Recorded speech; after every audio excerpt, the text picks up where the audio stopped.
Gail Zohar, thank you so much for joining me this morning or your afternoon.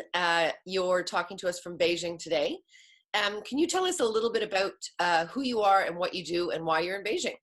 Well, I'm in Beijing since 2003, and a lot of the foreigners who've been here that long, we jokingly call COVID our SARS anniversary, because I came here on the second month of SARS in 2003. I came to China back then as a culinary backpacker. I did not know anything about China. I saw a TV show about Chinese food. It was in 2003, and a week later I had a ticket. I came to China. I spent a year backpacking and eating and backpacking, and decided that I'm staying. I stayed here to study Chinese ancient language and literature, not much used.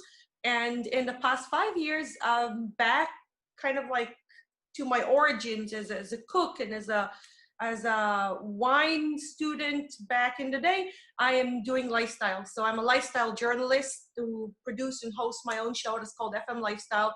And we're covering everything that is lifestyle. It's dining, it's hospitality, wine, bars, but also design, fashion, creatives, and art across Asia. You do work very closely with the restaurant and hospitality industry, though, and you are very attached to the community, from what I understand. Gail and I met a couple of years ago in Beijing when we were going to do a project there. Which we will do. Thank you, Gail. Tell us the state of Beijing right now and what restaurants are feeling, where you're at with this COVID crisis, and sort of what the series of lockdowns are right now. Businesses and restaurants and bars, things like this, started opening up in late April. We saw the first holiday, which was a big test for us to see, first of all, how we handle crowds and big, numbers of people commuting. And we are seeing now the third week of restaurants opening under some restrictions, but very beautifully being coordinated with the local government, the district government, the central government, and the municipal government, and most important, the diners and again, everything that happened here in China in the past 4 months, nothing would have worked without the participation of the public, okay? Everything at the end, credit is all to the public for being cooperating and understanding and going along with this, because the government can make as many policies as it wants in a country of 1.5 billion people. If they don't agree to participate, there's no way to make them, which is again another thing that a lot of people don't understand about China. But I'm all dressed up partially for you, but also because tonight we're going out to a restaurant. In the past 3 weeks, a group of us, all people from the industry, have been going to restaurants twice a week to show support to our favorite restaurants, but also to catch up with other people from the industry, to know what they're doing, new menus, new ingredients, new projects that they're doing, to actually sit in the restaurants, to see how business is, to see how customers are. There's been some changes in the dining culture in China right now, and I think this is maybe very visible when you're going to have Chinese food. We share food on one table, and everybody's using their own chopsticks, and basically you're eating over your rice, right? So you have your rice and you're reaching out your chopsticks to take something from a central plate. It's a dining habit, but it's also very cultural, and it shows a lot of closeness. Right now, one of the campaigns is use serving spoons and serving chopsticks like central, and avoid shared plates. More personal dishes, more personal orders. We did see the entire dining industry, not just Chinese food, but also Western food, going very much towards the share plate tables in the last 2 years. This is going to have to change even when you guys reopen. So these are things that are hard here. Over the weekend, I was in the suburbs in a dinner with some of my friends brought their moms. Now, their moms are a little older. They still have to wrap their minds around this whole idea of not taking food and putting in my son's plate, which is something that they used to do, not using my own chopsticks to take from the central plate, asking for, some restaurants don't have the awareness yet that they need to put a serving spoon or a serving chopsticks inside a central plate. So you need to ask for this. We're observing this. Most important, we're showing support to our friends in the industry and using our social media influence to post pictures, videos from the restaurants that we visit every week to remind people that they're back, they're open, and this is what they're doing right now. The sharing plates is an interesting sort of consideration in terms of how we dine together, especially as it's so culturally appropriate in China. What other kind of restrictions or inhibitions do people have about dining? Like, so one of the things that they're predicting in Europe is that, you know, restaurants will only open to 50% capacity, which we know will in itself be a restaurant killer. People still need to wear masks until they sit down at their table. The servers will have to wear masks. Like, is that kind of hygienic response happening in the restaurants that you're going to? First of all, there's a little bit more distancing between the tables. For the fine dining restaurants, it's not so much of an influence because they're a 26-seater, 24-seater anyway, very spaced out. So last week we had dinner at a fine dining restaurant and the chef there said, well, that's our setup anyway. So he didn't see any difference. For the more busy restaurants, that would be something that they would need to learn how to reorganize the dining area with the spacing that is required. Servers are wearing masks, but it's become such a common thing to see people in all areas where I was kind of shocked to see that in some countries, shop owners did not allow the shopkeepers or the cashiers to wear masks to protect themselves. I don't know, they probably thought I was sending a bad message. I don't know what the reason is.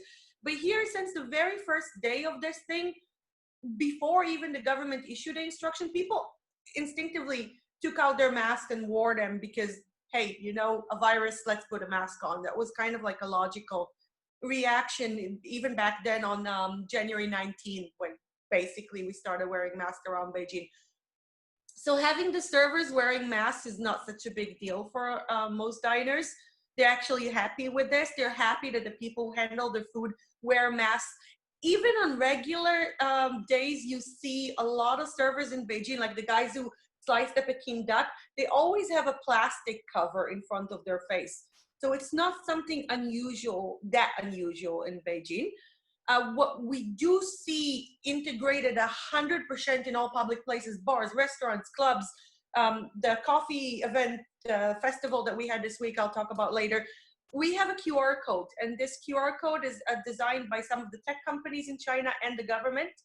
And before you enter every place, you scan this QR code, and it basically shows two things. It shows whether or not you've been hospitalized or saw a doctor in the last 14 days.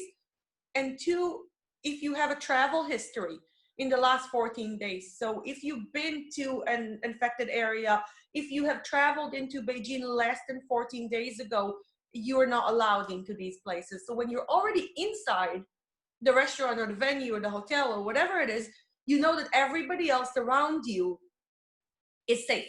They've been here for 14 days. They have not been hospitalized for 14 days. They don't have registered symptoms in the last 14 days. So you're more at ease. The app was initially introduced at mid-February, and that was in order to track and trace close contacts, okay? So people who might have been in a market or in a supermarket or in a pharmacy where somebody who was a confirmed case visited, they could immediately get a message and say, hey, go get yourself tested, or go get yourself checked out. Oh, stay at home for a few days to observe symptoms.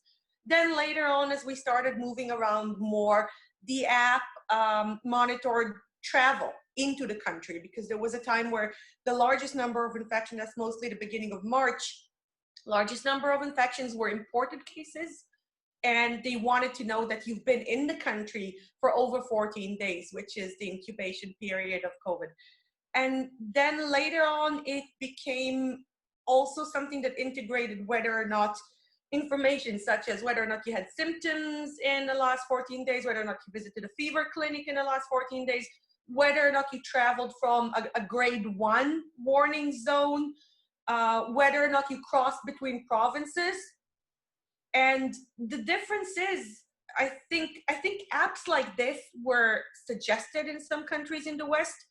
And last week we had a very, vivid debate among a few of us media people here in Beijing of why was it met with so much hostility in the West, yet here, the moment the government introduced the app at its first phase, second phase, and now its third phase, it's embraced by people. And I think one of the guys, it's not my idea, so I don't take credit for it, but one of the guys who's a German journalist, said it's because in China, you learn to think in terms of us. And in a lot of Western countries, you learn to think in terms of me. So you immediately think, what does it do to me? Are they going in my phone? Are they checking my location? Are they checking my GPS? Well, in China, what they're thinking is, awesome, then all of us in this restaurant now, we're cool. Like everybody in this festival right now, we're cool. So they think about the us less than the me. And even at the me level, people here were very happy to know that they don't need to worry when they go to the supermarket. Did I go next to someone who's sick? Did I sit next to someone who's sick? Did I pass me? Because the app will immediately alert you, you've been in a red zone, in a yellow zone, please go get yourself tested. So you know the app is taking care of you. I want to talk a little bit about conspiracy and xenophobia and perception, West versus East, if you will. So one of the things I note when I'm talking to a lot of my colleagues that are in the Eastern Hemisphere, whether it's China or Thailand or Australia, is that we know that there are conspiracy theories that China started this. There are conspiracy theories or misunderstandings about what happens in a wet market and how dangerous they might be. We noticed the reaction almost immediately early days when people just stopped eating in Chinese restaurants because they thought the Chinese food that was being imported to the country was actually bringing the virus with them. I'd love to hear from your perspective, you know, what are the realities of the situation? Because it seems to me, just as you said, the Chinese are more inclined to think about the whole versus the individual. You know, what have you done well and what can we learn from the Chinese? We often joke here, again, the people who came here during SARS, that during SARS, there was a very funny situation because it traveled from Hong Kong to Canada first, as far as I remember.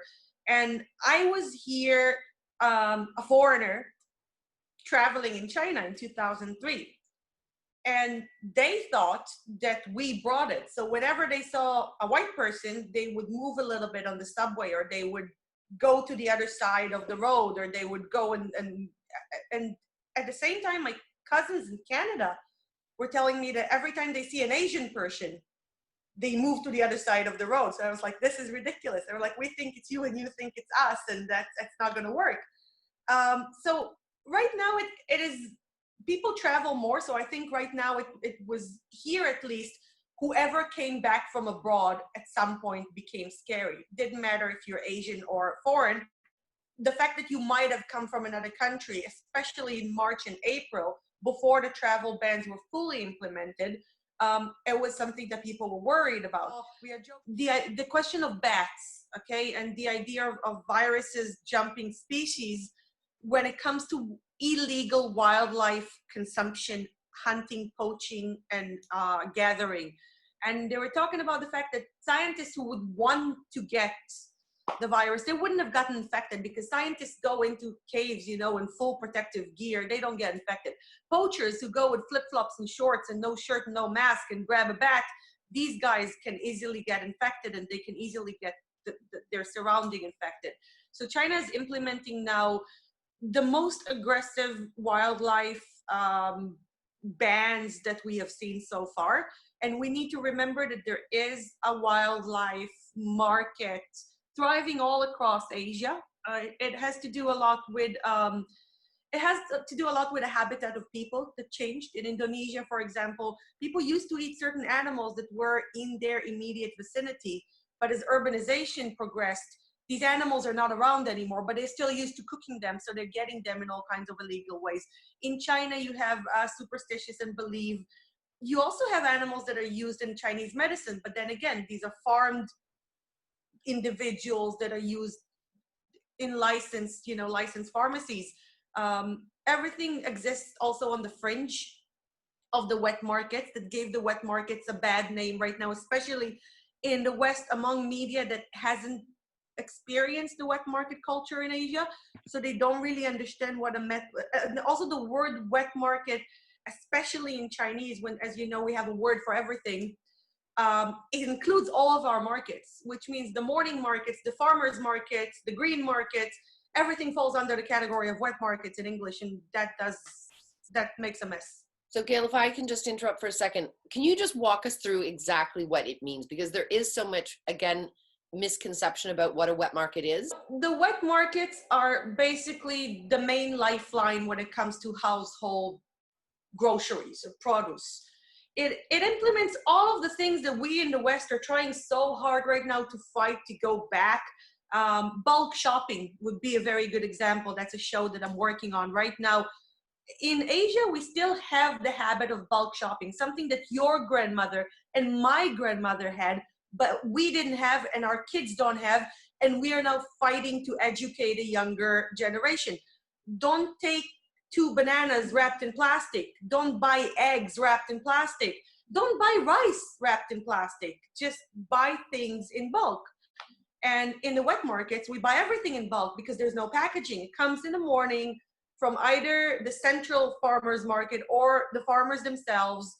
It is presented in a very orderly and very clean and very open space, well ventilated areas, and you get to pick what you need.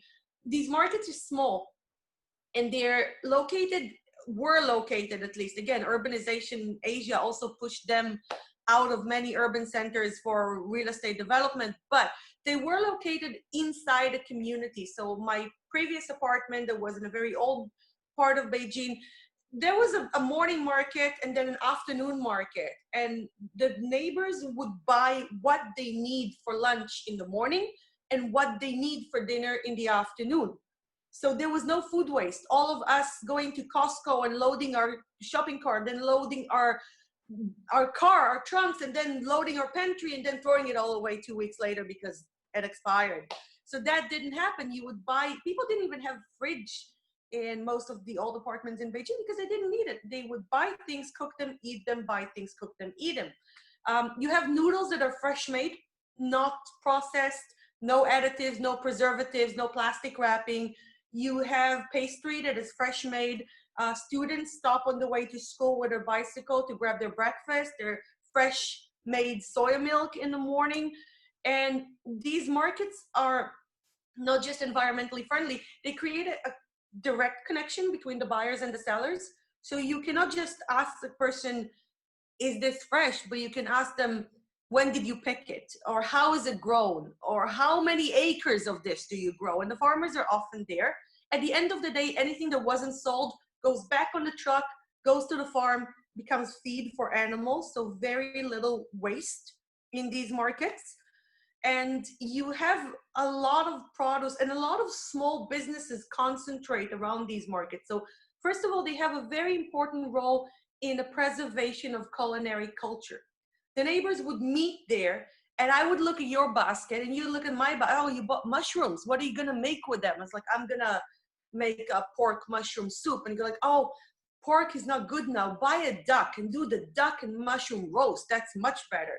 And we'll exchange recipes. It sounds like an idyllic model, and it sounds like, as you said, everything we in the West are striving to go back to, or we never had in the North American situation. So why the fear mongering? What is the sensitivity around, or what do we suspect that could possibly have created such an environment that would then lead to this vicious disease?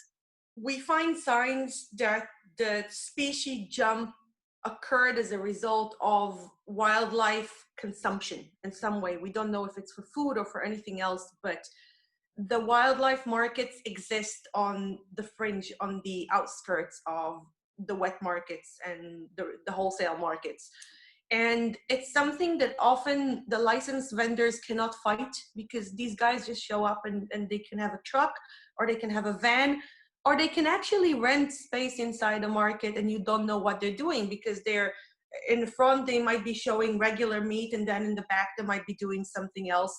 Sometimes they would have caged animals like we did see in this case. We don't know yet. Everything is so early, and China itself is investigating a lot of things right now. So I guess in the coming months, we will know much more. In case of SARS, we saw the wildcats, the meerkats in Guangzhou in the market. And then again, this market is complicated because the Guangzhou market is a market that is divided into 3 segments. There is the Chinese medicinal part, there is the food part, and there's the household part.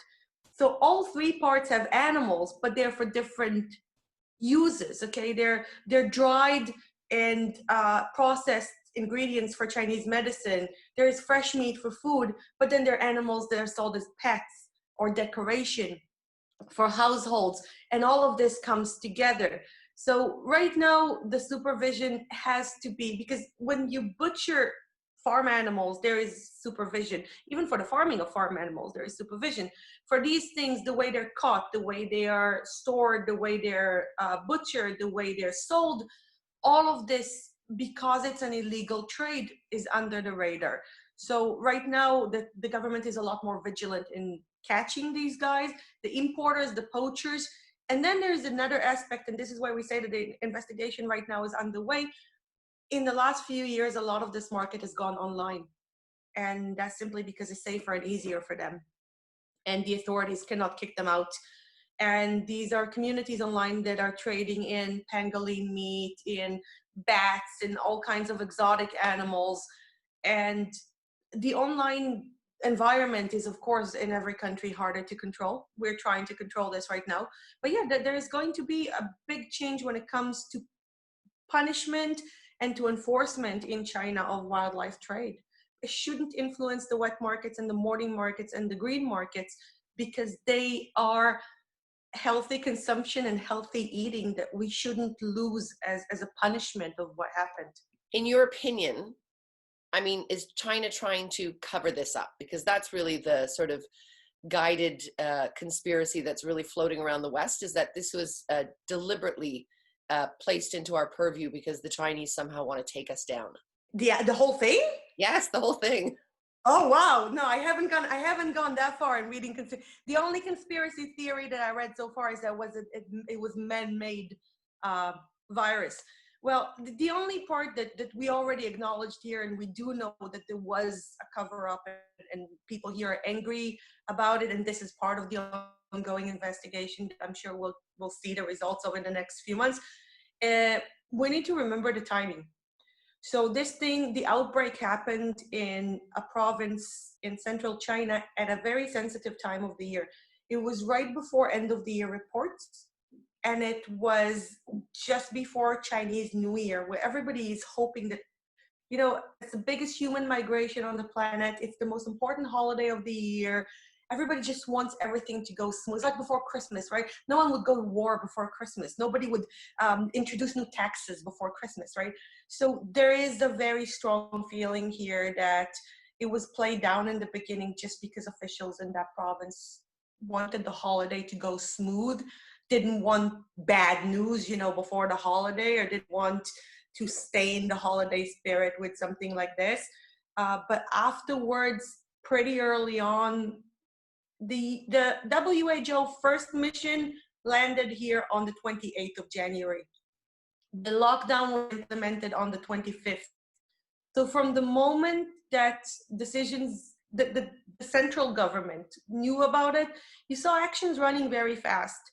Now we know, when the whole world is facing this, numbers are not accurate simply because every country's definition and testing volume is different.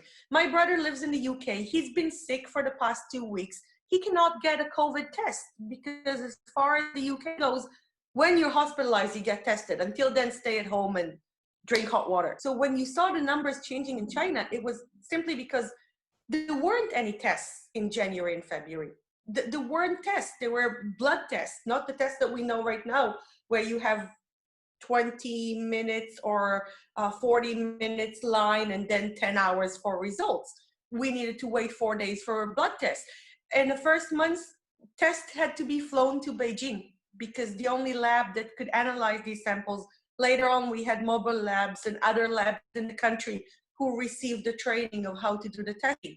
And then we saw the big spike, right, in February, when we started having overall testing and national testing system.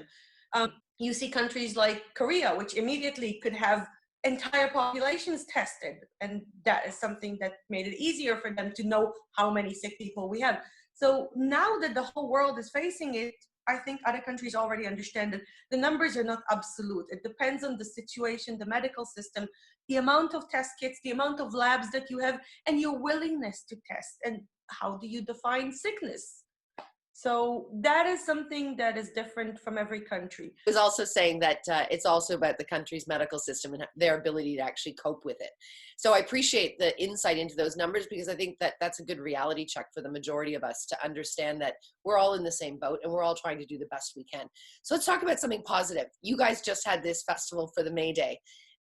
It sounds to me like it was on the verge of coming back to a normalcy where people could convene and gather. How big were these events, and what were they like in terms of people's, receptiveness to being out and about and with their fellow colleagues? There is a word right now in Chinese that is a trending internet word. It's revenge consumption. Like, revenge sex, right? So this is revenge consumption. And this is because people have been locked in for a long time. And for the last 3 or 4 weeks, and even in the last week of lockdown, the beginning of April, people were already talking about, when I get out, this is what I'm going to eat, or this is what I'm going to do. As you said, we had the first outdoor event. It was still not a food festival. It's a company that produces food festivals in Beijing, Shanghai. We went for coffee and books, kind of careful this time. So there were a lot of boutique coffee shops and cold brewers, and all kinds of coffee is a big trend right now in Beijing, with a lot of small boutique coffee shops. They got to showcase what they're doing, coffee cocktails.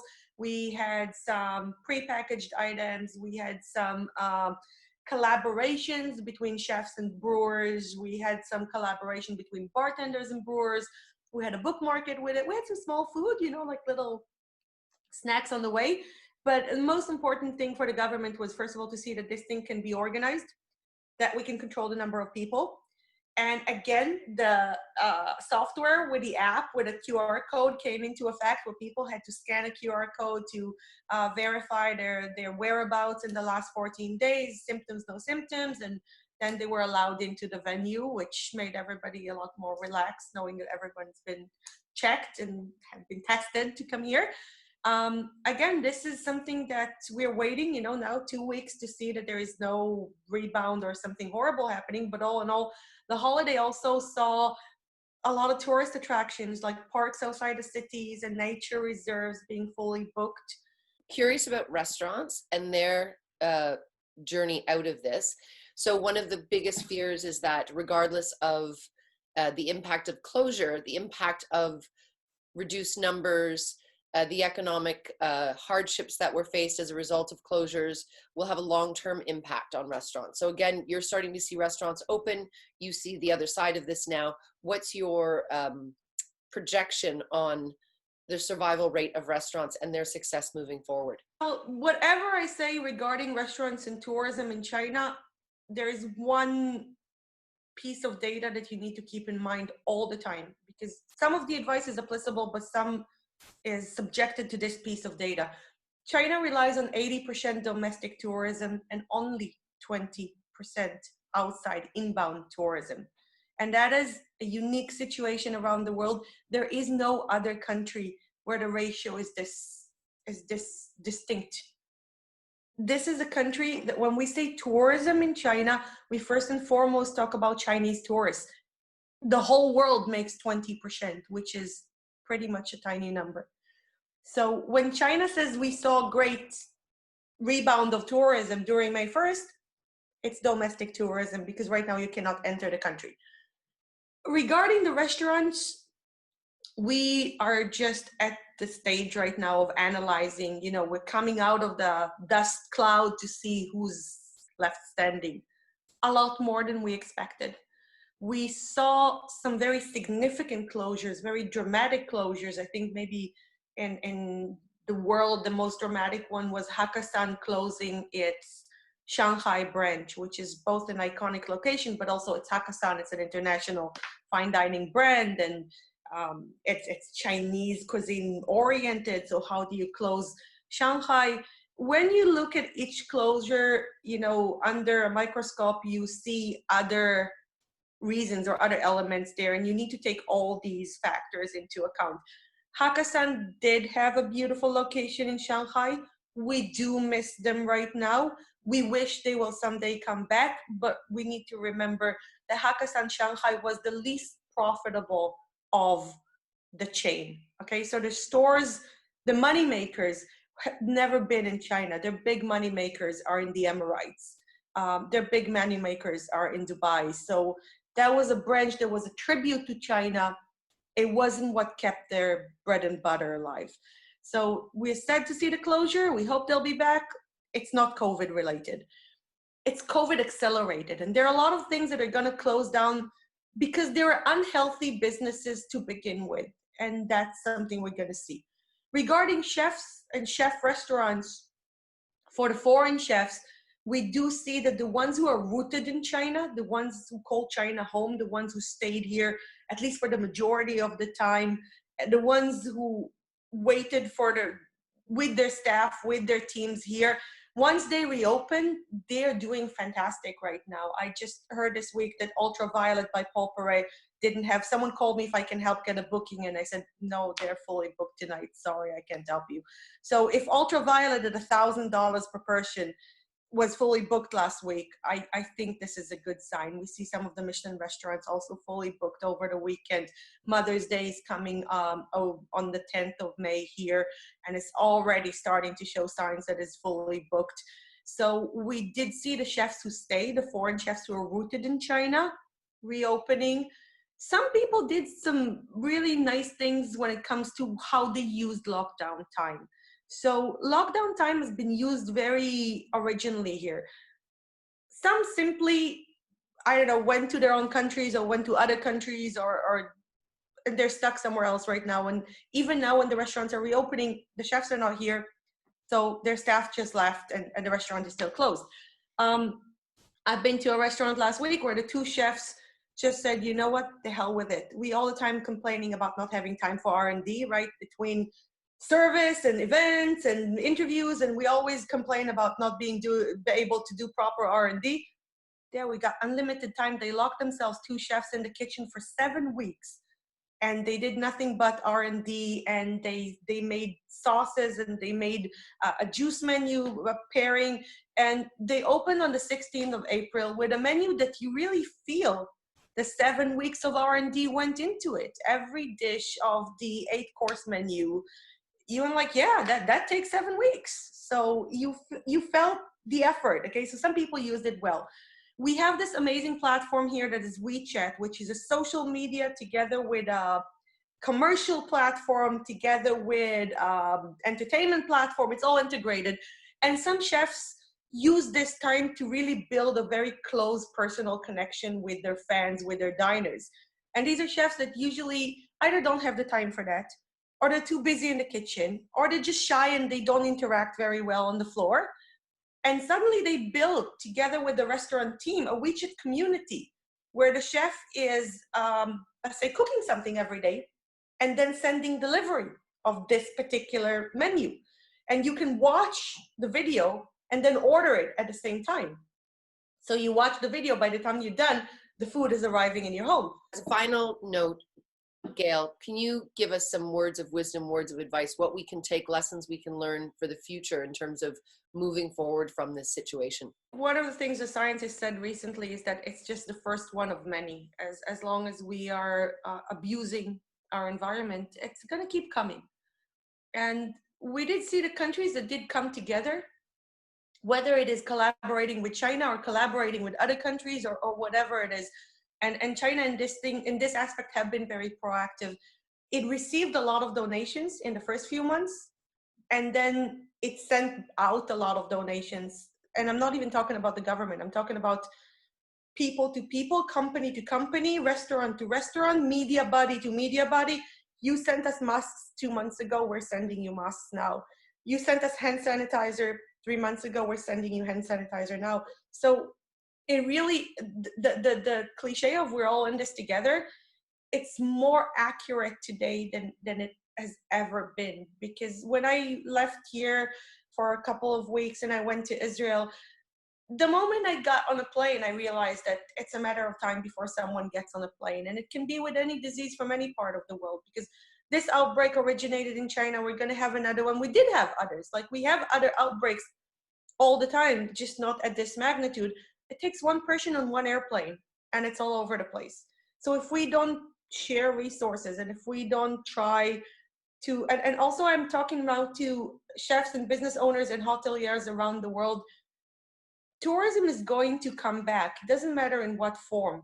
If you're neglecting your markets overseas right now, it doesn't matter for which reason. If you're antagonizing people, if you are discriminating against people, if you are just ignoring in your overall marketing and social media activity right now, a market share, they're going to forget you exist.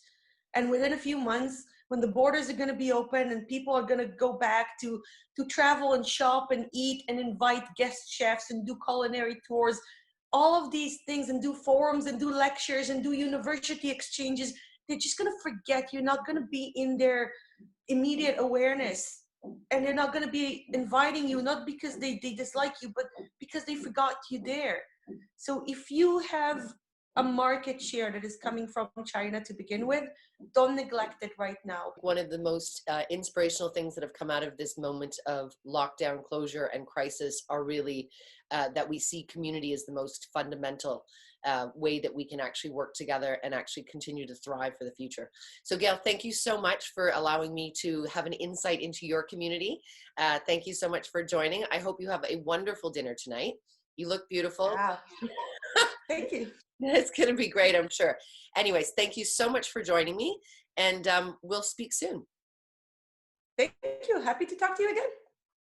Bye, Gail. Bye-bye.